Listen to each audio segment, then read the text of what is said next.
MD sholat terus maksiat jalan. Karena apa? Karena sholatnya tidak mampu menjaga dirinya dari perbuatan maksiat, berarti sholatnya belum benar. Maka beneri bukan berarti ini menjustifikasi orang lain, tapi ini pun nasihat untuk saya sendiri.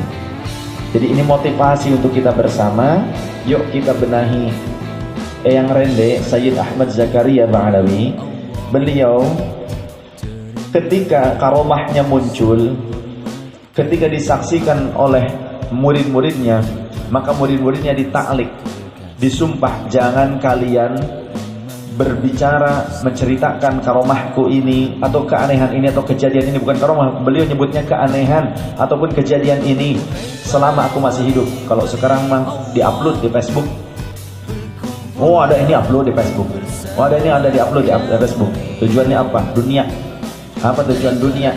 Sum'ah, senang dapat pujian. Kemudian juga riya, ingin selalu menunjukkan amal-amal solehnya. Tujuan yang lainnya duit, supaya banyak orang menganggapnya wali, sehingga apapun yang dikeluarkannya pasti nanti akan diterima oleh masyarakat. Banyak sekarang seperti itu kebanyakan. Yang lainnya enggak begitu. Ketika ada orang lain menyaksikan karomahnya dan beliau mengetahui orang tersebut menyaksikannya, dikumpulkan, ditaklik, disumpah, suruh sumpah. Bersumpahlah engkau, selama aku masih hidup jangan pernah kau ceritakan kejadian ini. Yang lainnya begitu. Jadi ramainya karomahnya itu setelah beliau wafat. Sebelum beliau wafat pun ramai memang tentang karomah, orang menyaksikan beliau. Tapi bukan berarti beliau menyaksikan orang itu menyaksikan beliau. Jadi yang Rende tidak menyadari karomahnya itu muncul, tidak menyadari. Saking apa? Saking ikhlasnya dengan berbagai amal, sehingga pada saat diberikan karomah pun sampai beliau gak sadar itu karomah, seolah-olah itu mah anugerah, itu mah Allah saja. Beliau mah cuma sadarnya dengan Allah saja.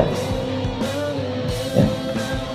Ketika beliau menyadari ini adalah anugerah dari Allah kepadaku, nah ada yang menyaksikan ditaklek. Tapi ketika beliau sudah tidak menyadari adanya dirinya, ketika fana, beliau hanya menyadari ini mah perbuatan Allah saja, seolah-olah beliau penonton, padahal Allah memberikan karomahnya kepadanya. Nah barulah itulah yang nyebar, karena tidak ditaklek orang yang menyaksikan itu.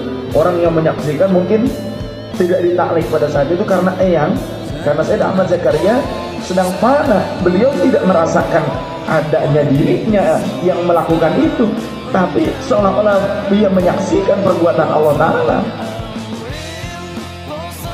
Maka ketika hidup ada sebagiannya yang juga ramai karomahnya, karena beliau tidak merasa itu adalah perbuatan dirinya. Beliau seolah-olah sedang menyaksikan Allah melakukan sesuatu, begitu. Ya. Ini musyahadah, makom ma'rifat, makom ma'iyah. Di ketiadaan dirinya, yang ada hanya menyaksikan bagaimana perilaku Allah Ta'ala, perbuatan Allah Ta'ala terhadap makhluknya.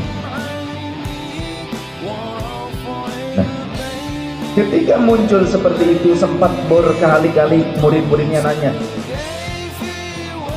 ya Syekh, ilmu apa ini?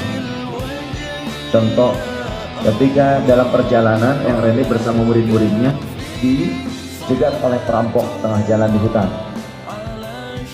Ketika para perampok kanan kiri turun dari bukit, kemudian mereka semua terdiam, senjatanya berjatuhan, mereka seperti patung, klek, diam aja.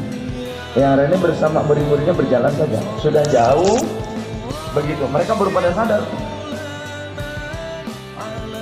Murid-muridnya bertanya, ya Syekh, ilmu apa ini? Jawaban beliau selalu,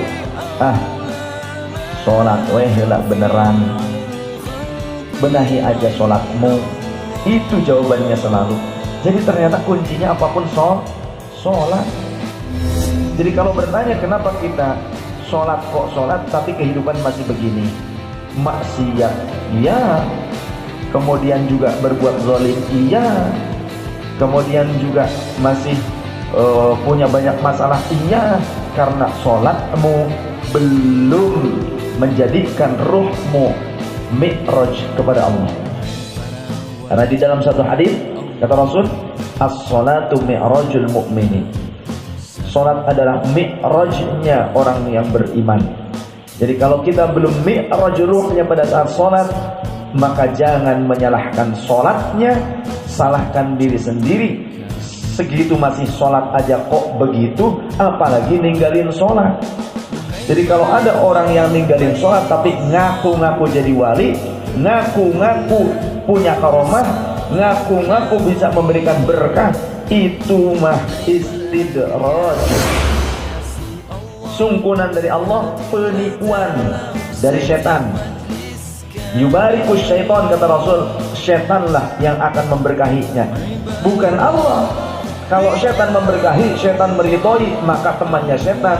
Alhasil bukan rahmat Allah yang didapatkan, tapi rahmatnya setan, kasih sayang setan, keberkahan, dukungan, tambah bantuan, pertolongan dari setan, bukan dari Allah Ta'ala.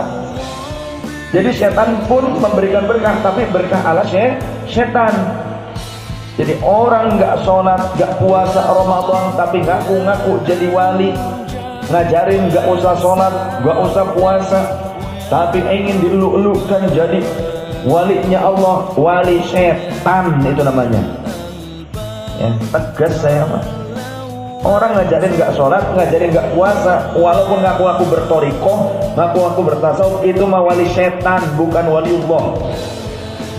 Waliullah selalu bertakwa dan mengajarkan takwa, tidak mengajarkan maksiat. Begitu pula dengan kita, kalau kita masih banyak maksiat, tapi ternyata kita mengaku sebagai orang yang soleh hanya karena kita melakukan sholat saja, sholatmu belum menjadikanmu sebagai manusia yang soleh, berarti sholatmu belum benar. Maka perbaiki sholatnya, bukan meninggalkan sholatnya. Ya, jadi yang bermasalah adalah kitanya belum mampu membenahi sholat, belum mencapai sholat yang khusyuk.